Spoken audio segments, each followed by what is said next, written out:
Sveiki. Tai kaip paminėjo, pristatysiu nesenai pabaigtą verslo centrą Vilniaus centre, Konstitucijos prospekte, vietoj buvusios tokios didelės parkavimo aikštelės, kur net ir dangos nebuvo pastatyta 7 aukštų pastatą. Dabar jam suteiktas vadinamas yra Sąvaržėlė, taip išrinko plėtotojas, tokį vardą suteikė, ar jis atitinka, nežinau, ateitis parodys savo vardą. Tai trumpai pristatysiu pačią architektūrą, aš nesu to, kaip sakyti, to pastato autorius, autoriai yra Britai iš kompanijos RSGP. Kas domisi architektūrą, tai turėjo girdėti tokį britų architektą Richard Rogers. Tai čia yra jo kompanija, kuri irgi specializuojasi įvairių pastatų projektavime, ir jų toksai galbūt išskirtinis bruožas yra tų konstrukcijų išryškinimas ir eksponavimas.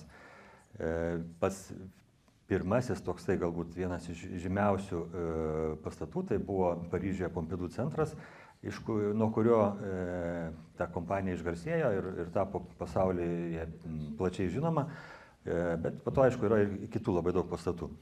Tai čionais buvo irgi konkursas, kurį laimėjo ta kompanija su savo pasiūlymu.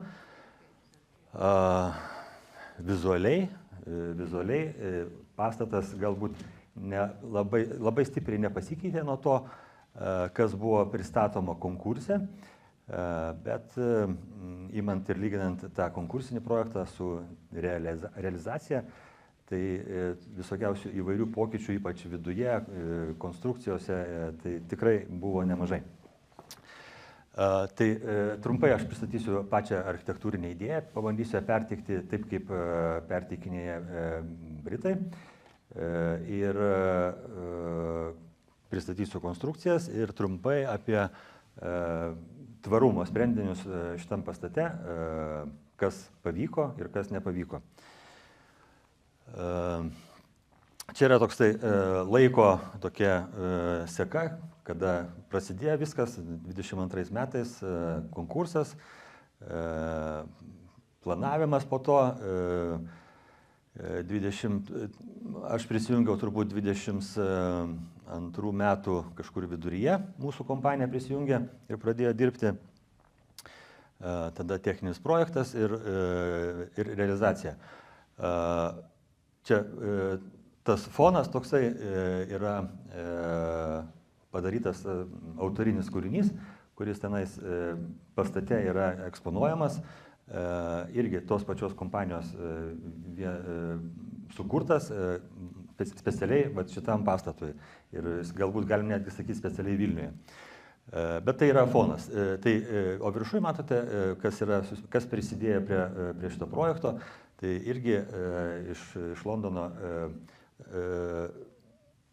želdynų visa koncepcija ir jos pagrindiniais dalykais rūpinosi Gillespie tokia kompanija, landšafto architektai, o techninius, inžinierinius sprendinius jiem padėjo spręsti yra Buro Happold, labai žinoma ir didelė kompanija, veikianti labai plačiai pasaulyje ir tikrai sukaupus turi nemažą patirtį įvairiuose tose sprendimuose iš techninės pusės, kaip realizuoti, kokie tie tvarumo sprendiniai. Tai, nežinau, pas mus gal kol kas neatėjusi yra, beje, Gillespie kompanija, mačiau, kad turi atstovą Latvijoje, bet jis dirba tik tai su Latvijos rinka. Iš mūsų pusės vietoje tai buvo Unitectus komanda ir Contestus, ir ten toliau jau kas organizavo konkursą.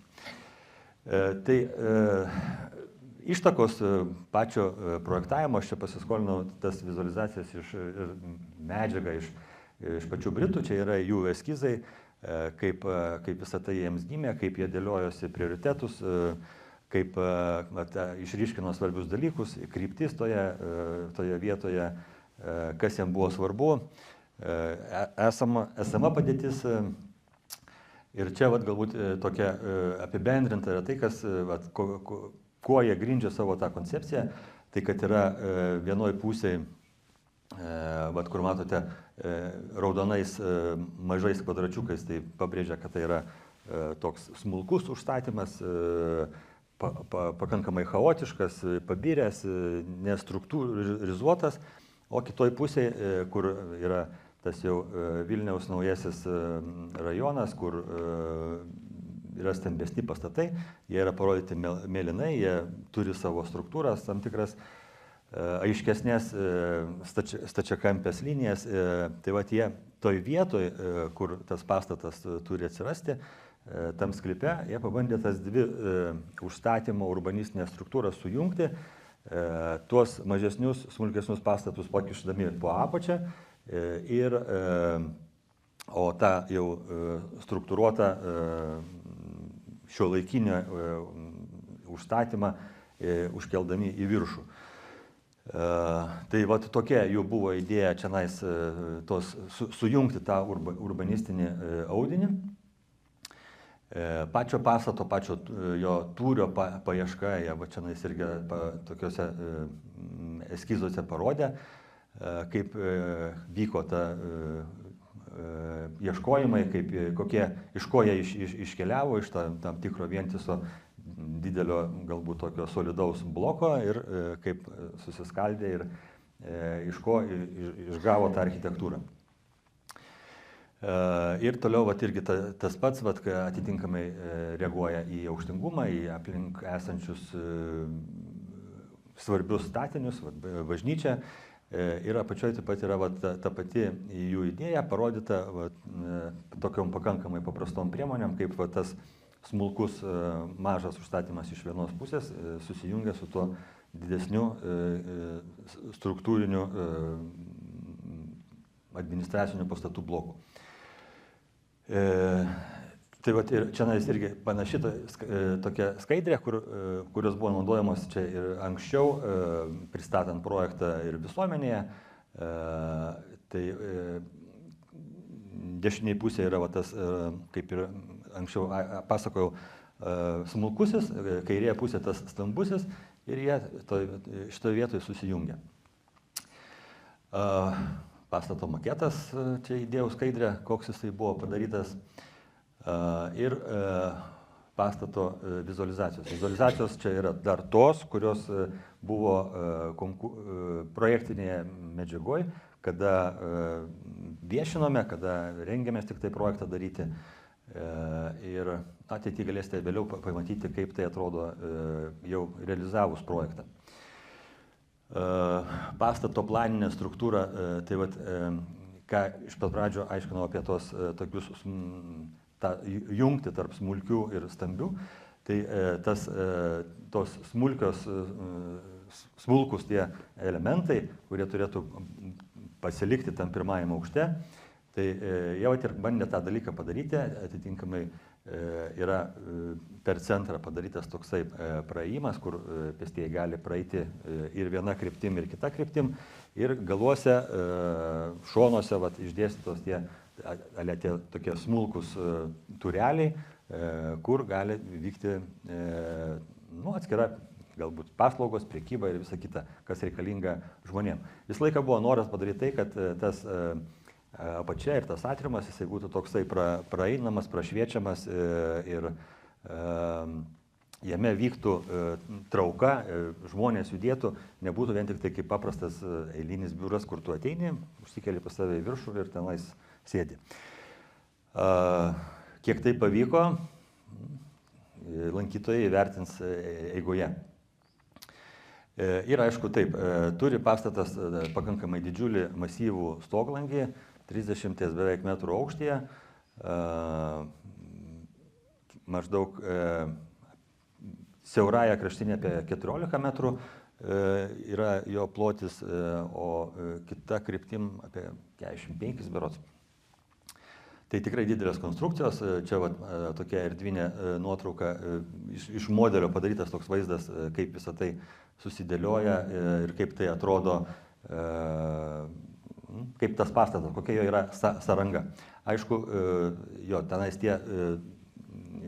jis sudarytas iš tokių, galbūt sakykime, dviejų didelių tūrių,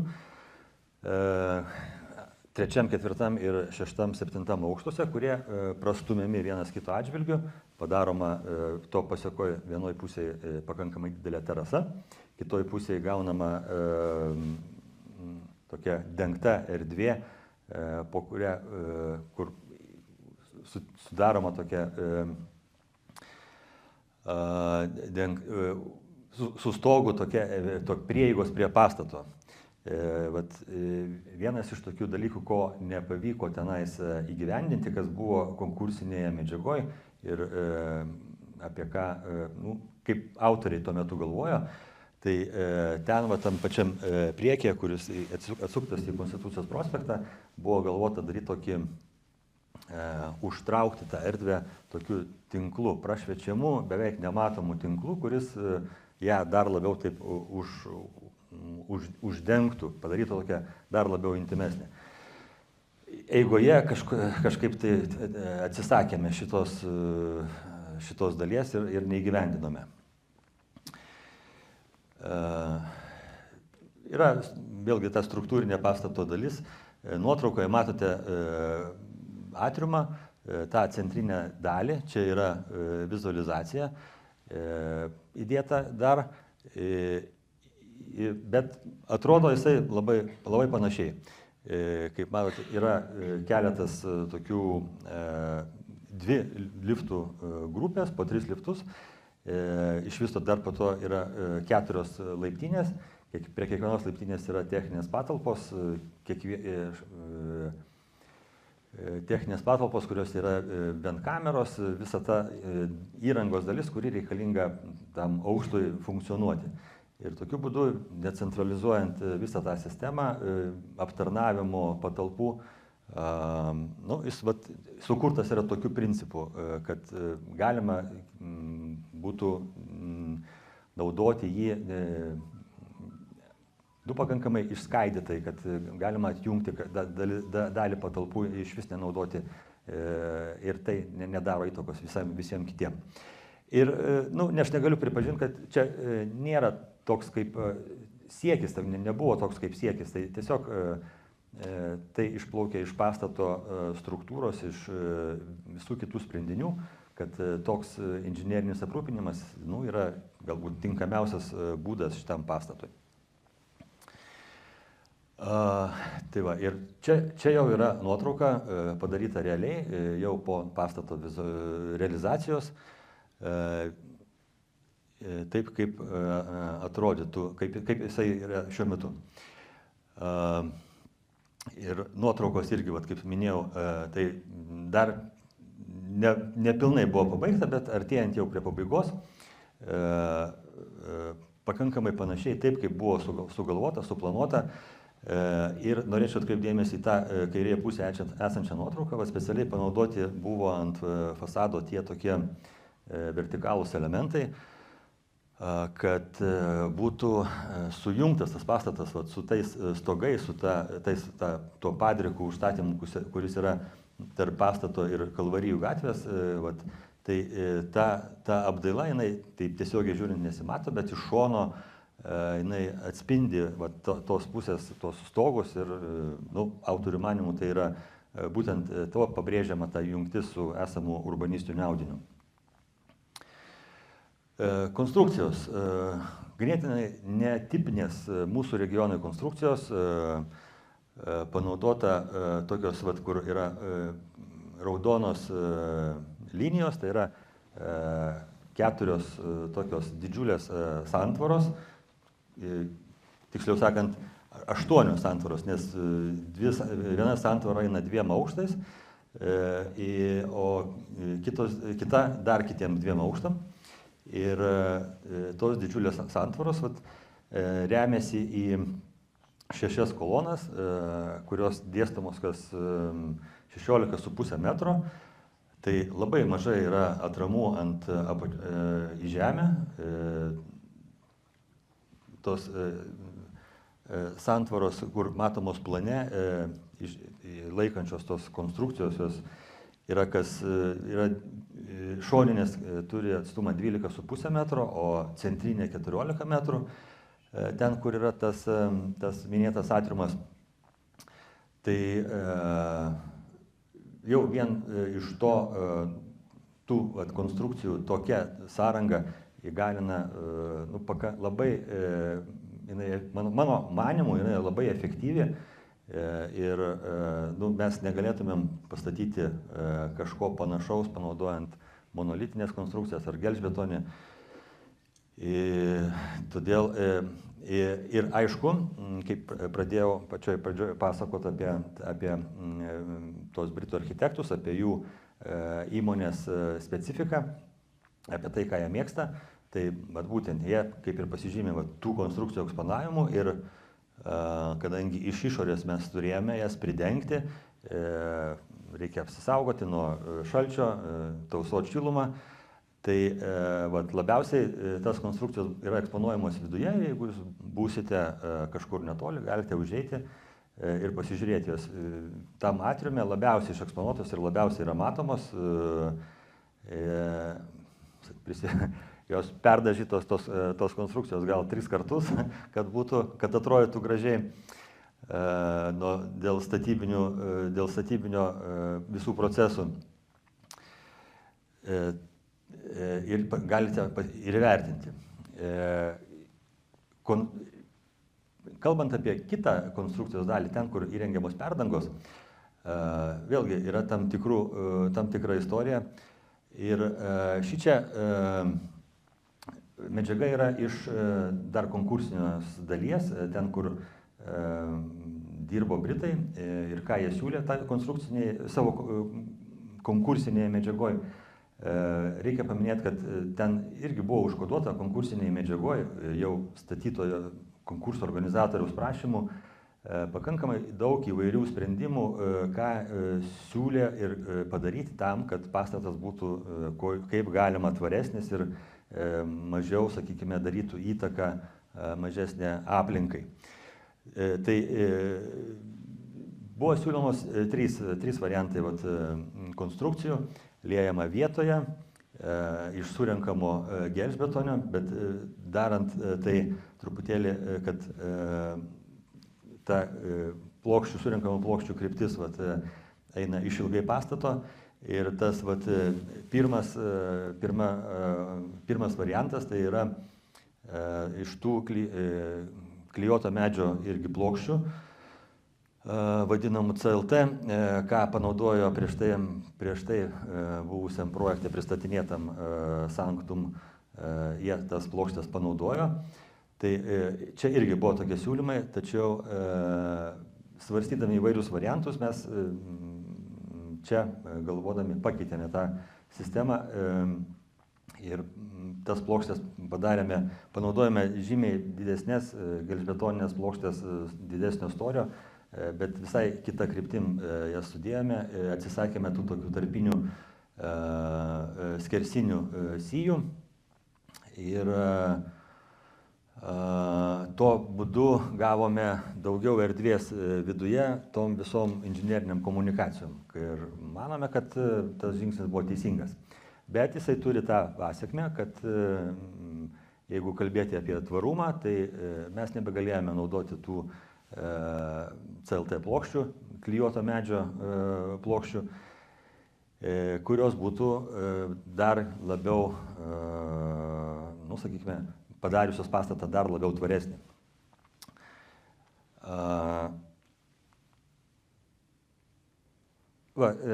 Čia įdėjau dar tokių porą eskizų.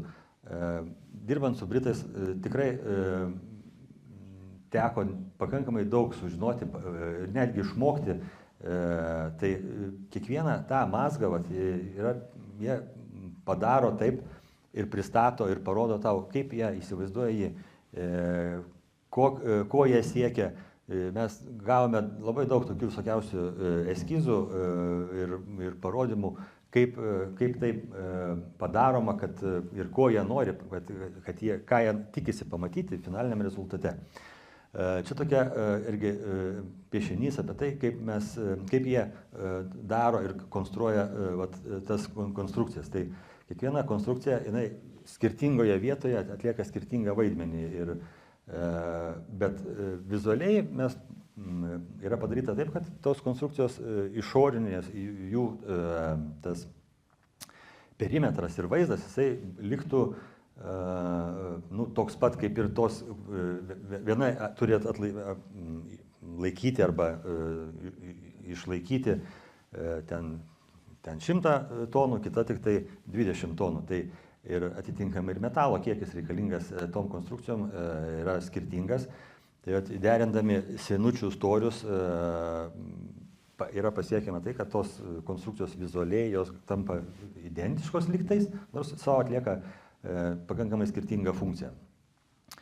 Ir dar, aišku, mokėmės iš to, kad yra skirtingi virinimo būdai ir iš to gaunama vėlgi skirtingas vizualinis vaizdas vienų konstrukcijų, jungiamos su kitom konstrukcijom ir iš to daroma architektūra. Čia irgi dar pavyzdžiai, kaip ta medžiaga daroma, kaip jie pristato tos savo sprendinius, paaiškinimus ir visokius eskizus, ko jie siekia ir ką jie nori išgauti ir kaip tas daiktas turi atrodyti vizualiai. Tai štai tikrai buvo pakankamai įdomus darbas tuo požiūriu, kad pamatyti, kaip dirba tokia užsienio kompanija ir kaip jinai dalinasi ir rodo savo tos sprendinius ir kaip jinai pasiekia tą rezultatą. Dauguma iš jų yra įgyvendinti. Jeigu užeisite į pastatą, tai atkreipkite dėmesį į laiptinės.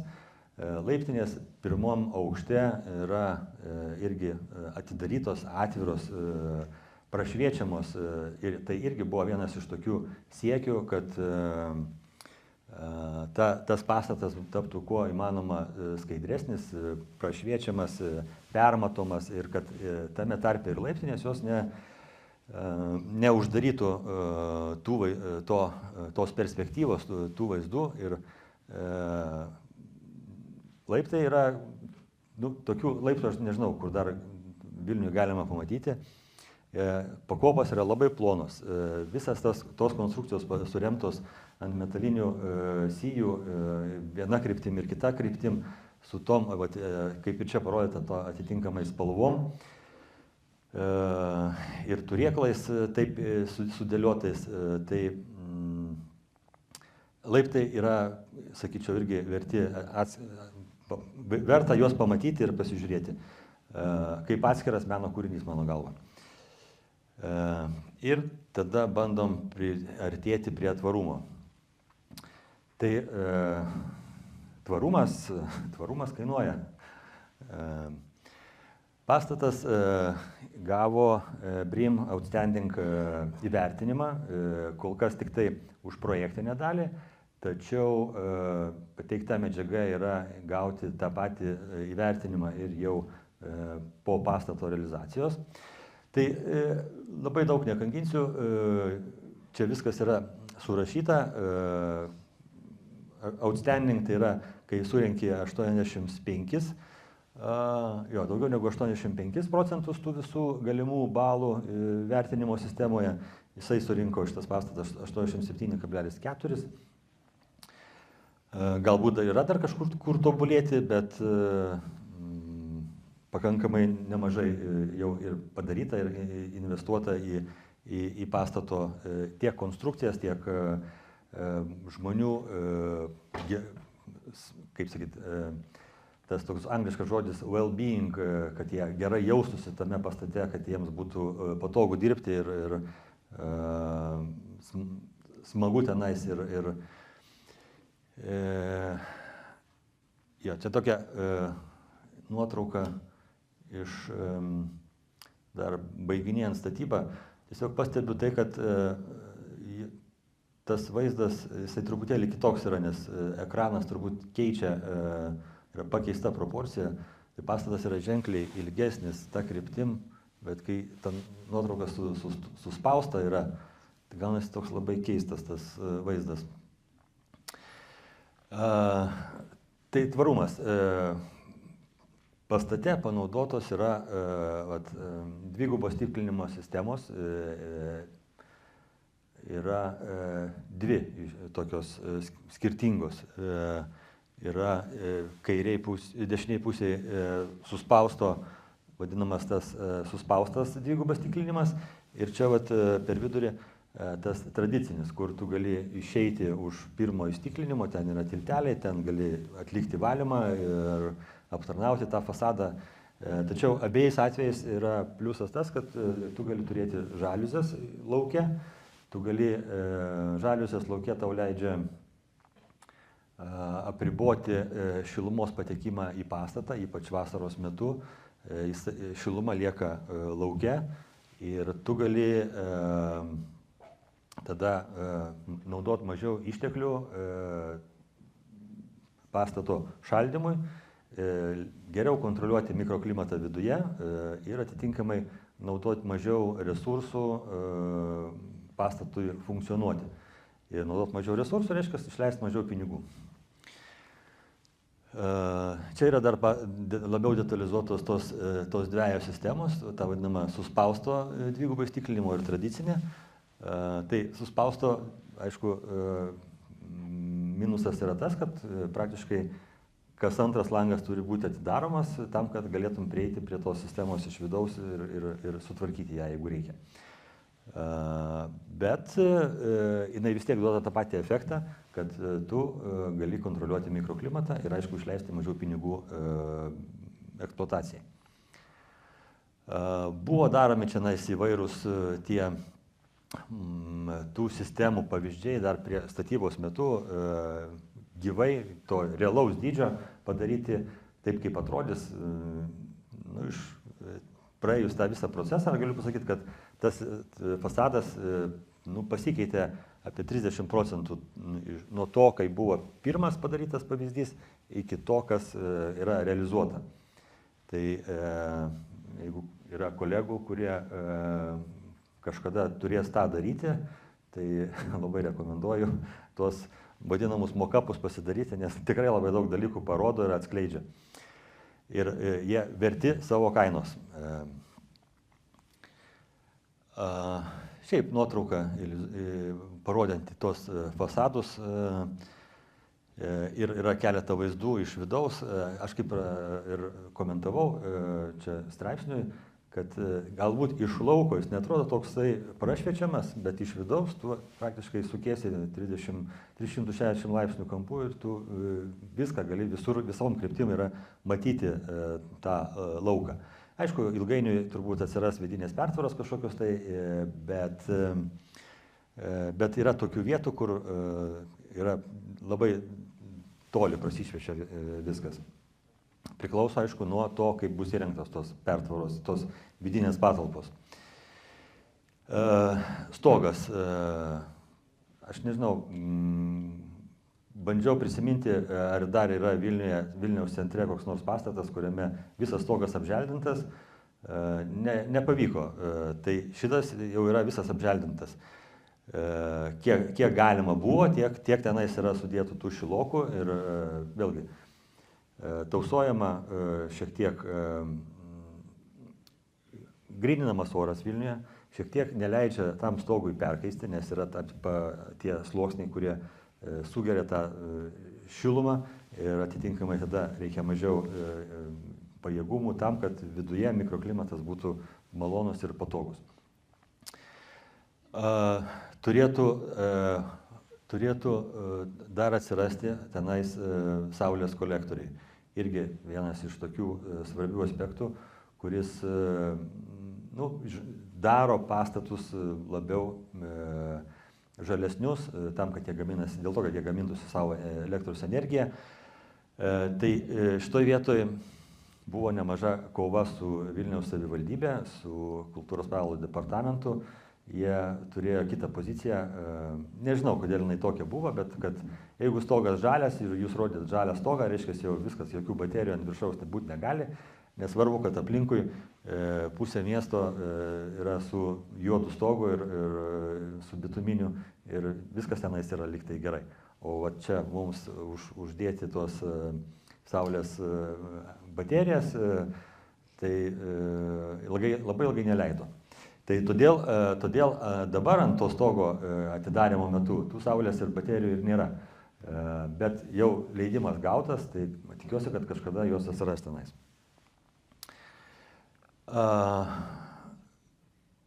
Atriumas.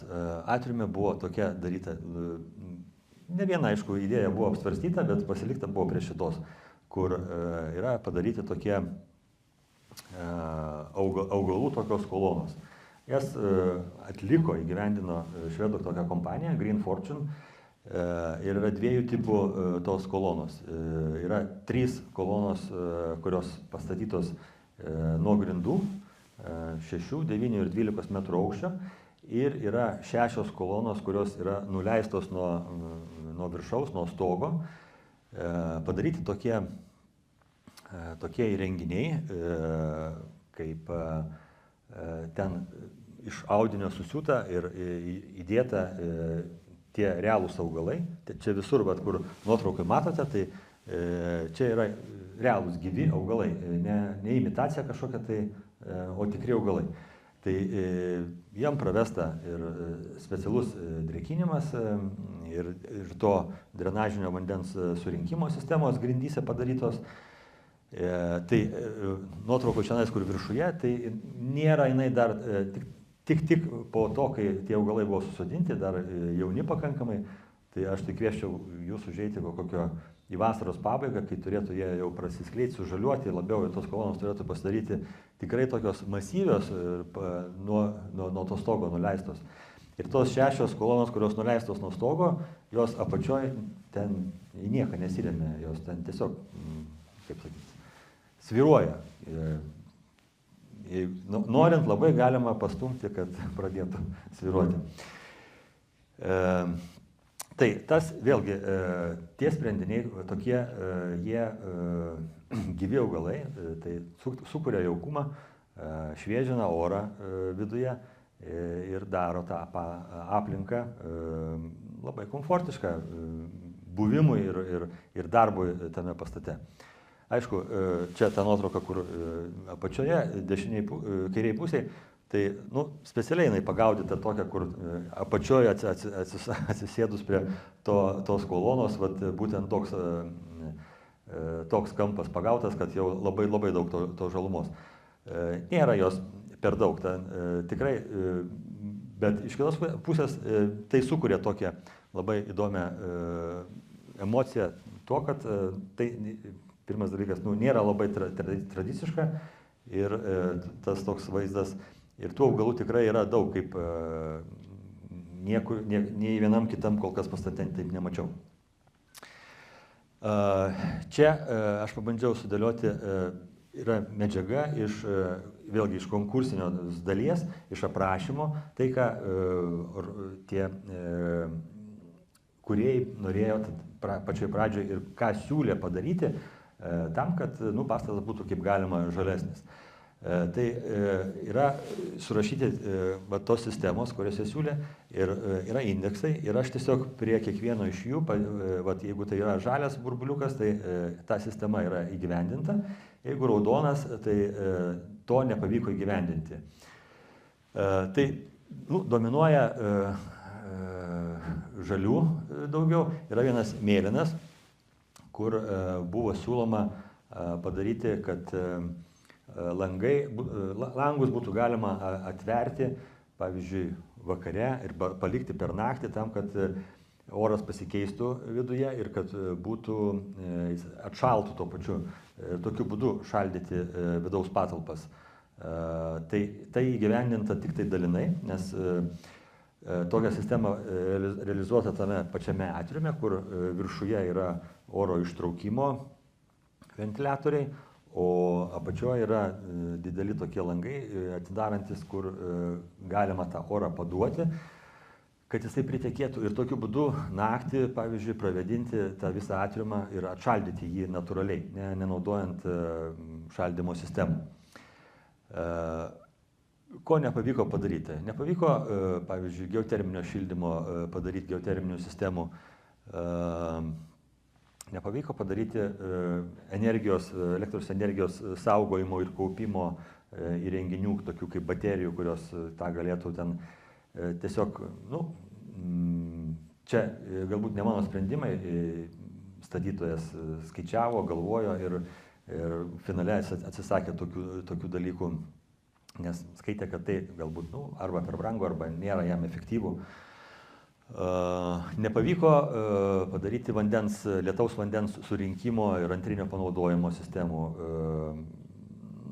Ten požemė sklypas nėra toks platus kaip prie Bezdonių Sanktum miškas. Užstatymas yra daugiau negu 90% ir tik dėka to, aš turiu minėti, jeigu mes nuleisime projekcijas vertikaliai į apačią ir pasižiūrėsim, kiek tas pastatas užima to ploto, tai ten bus virš 90%. Bet dėka tų konsolių, pakabintų ir įtrauktų elementų, tai taip stipriai nesijaučia, kad jisai taip stipriai užstatytas. Tik tai skaičiuose. Tai va, tai požeminiai daly ten irgi ankšta labai ir visose pusėse rėmėmės į esamus kaimynus, todėl tai sistemai ten neužteko vietos. Tai va, plius minus daugiau visi kiti dalykai, kurie čia buvo galvoti, jie yra įgyvendinti. Ir tai daro tą pastatą pakankamai tvarų, mano galva. Ir jau BREEAM Outstanding įvertinimas irgi diktuoja, kad tai yra pakankamai daug dalykų įspręsta ir atsižvelgta projektavime, kas galėtų būti svarbu žmonėm. Ir imant jau tą vertinimo sistemą, aš čia ne pirmas pastatas mano, kuriame daromas BREEAM įvertinimas, bet pirmas, kuris pasiekė Outstanding tą lygį. Ir galiu pasakyti, kad labai daug dalykų, tai architektūroje ir architektūriniuose sprendiniuose, tai nesijaučia taip labai stipriai kažko ypatingai kitokio, tau nereikia daryti tose pastatuose. Ir aišku, svarbus yra privažiavimai įvairūs, svarbu kaip numatyti tas papildomas tokias priemonės tenais dviratininkam, kad jie turėtų būti savo tą infrastruktūrą, kad atskirti srautus, kad šiukšlės tenais nebūtų kažkur tai po langais ir atitinkamu atstumu būtų išdėstytos. Bet visą tai tu, plius minus vis tiek darai kiekvienam kitam pastate. O visa kita dalis, tai jinai ir susideda iš to, kaip tų medžiagų panaudojimas, kad jos nesimaišytų ten, kad būtų tos atliekos sužiūrėtos, įvertinti, kas buvo prieš tai. Pavyzdžiui, tenais, kad jeigu prieš tai mes turėjome parkavimo aikštelę, tai vietoj jos atsiranda pastatas, kuris ant grindų turi daugiau žalumos, tai vėlgi dedasi tokie pliusai į visą tą krepšelį. Ir finale žiūri, kiek tu gali surinkti tų taškų. Tai baigiant, aš norėčiau truputėlį dar pasidalinti jums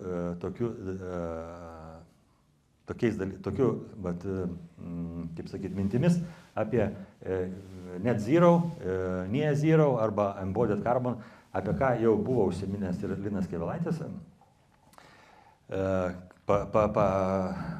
parodė, kaip ką jie padaro, ir ko jie siekia, ir koks yra jų kompanijos, kokia jų vizija. Tai aš taip suprantu, pirmiausia pasakysiu taip, aš nesu šios srities specialistas. Aš ten labai stipriai ir niekad nesigilinau ir ten nenagrinėjau tų procesų, kurie susiję su tuo įkūnytų deguonim arba pastatais, kurie yra arti nulio arba lygus nuliui.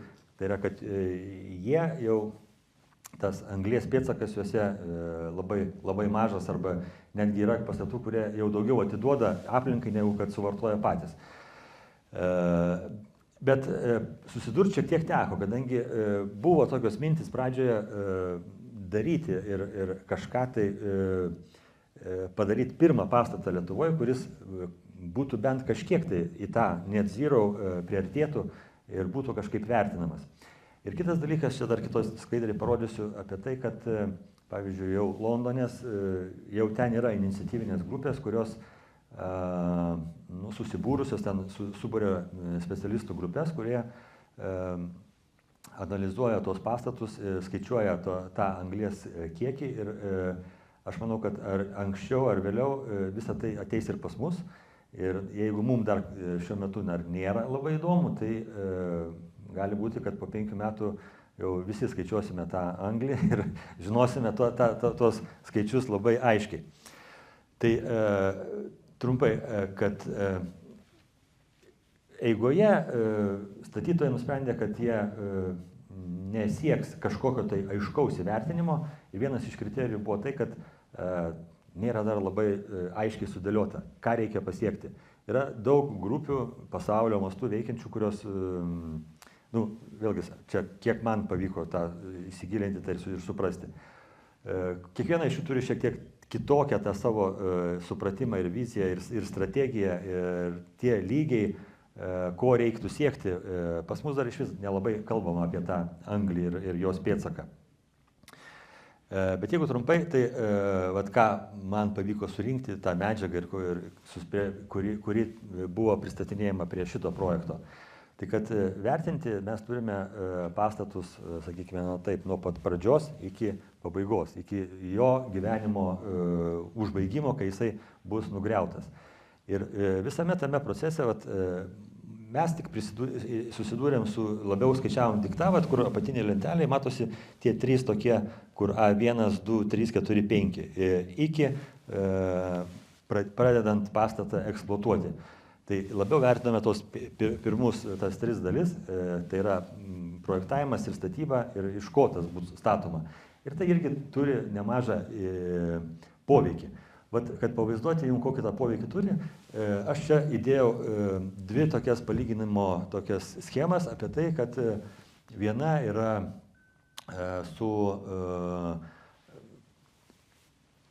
pastatas su tom plokštėm surinkamom gelžbetoniniam plokštėm, kurios atvežamos į statybą, ir su paprastu plienu, kuris imamas ir perkamas paprastai kažkur tai. Tai yra maždaug parodyta, ką mes šitie skaičiavimai buvo daryti irgi Londone, to greičiausiai prisidėjo ir tas, anksčiau, kur pačioj pradžiai minėjau, Buro Happold, inžinierių tas biuras. Ką mes turime? Tai jeigu mes tokį maždaug plotą 23 000 kvadratinių metrų, tai yra paskaičiavimai, kiek tai daro įtakos, tarkim, aplinkai, kiek atitikmenų, pavyzdžiui, medžių arba aikščių reikia nukirsti tam, kad tu tą gautum rezultatą.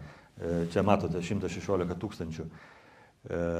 Kiek lėktuvo skrydžių iš Londono Heathrow į Los Andželes oro uostą gali įvykti ir panašiai. Ir yra kitas paskaičiavimas, kur naudojant perdirbtą metalą, naudojant specialias plokštės su tuštuminės, tu gali sumažinti to anglies pėdsaką netgi per pusę tokiam pastate. Paskutinė skaidrė, viskas. Tai tikrai daro didelę įtaką, sakykime, jeigu eini link to ir bandai sumažinti tą anglies kiekį.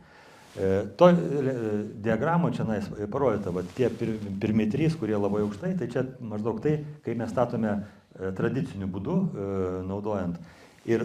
O čia tie kiti 3, kurie apačioje, kurie gali būti, ką galima pasiekti, jeigu tu įvertini ir kitaip organizuoji tavo statybos procesus, naudoji kitokias medžiagas ir į tai labai kreipi dėmesio.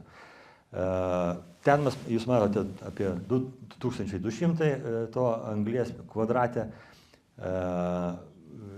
Londone jau architektų sąjunga kalba apie tai, kad jie norėtų nedaugiau 600 ribą pasiekti. Tai va, tiek trumpai apie šitą pastatą ir pabaigiant, dar norėčiau pasidalinti tokiu pastebėjimu. Prieš kokias 2 savaitės girdėjau savo kolegą Lukas Rekevičius kalbėjo radio laidoje apie tvarumą ir tenais jisai sakė, kad tvarumas vėlgi kai kainuoja, bet lygiai taip pat, jeigu tu investuoji kažkiek tai pinigų į kokį nors pastatą, turėtum ir nori pasiekti tvarumą, turėtum vertinti ir tvarumo, ir tą pinigų kilmę, už ką pastatai tą pastatą. Nes ta pinigų kilmė, tai jinai irgi svarbi. Ką tu darai, kad tos pinigus uždirbtum? Ar tu kasi anglį, kuri deginama, ar tu, sakykime, augini mišką ir parduodi medieną. Tai irgi turi įtakos. Tai dėkui visiems, ačiū.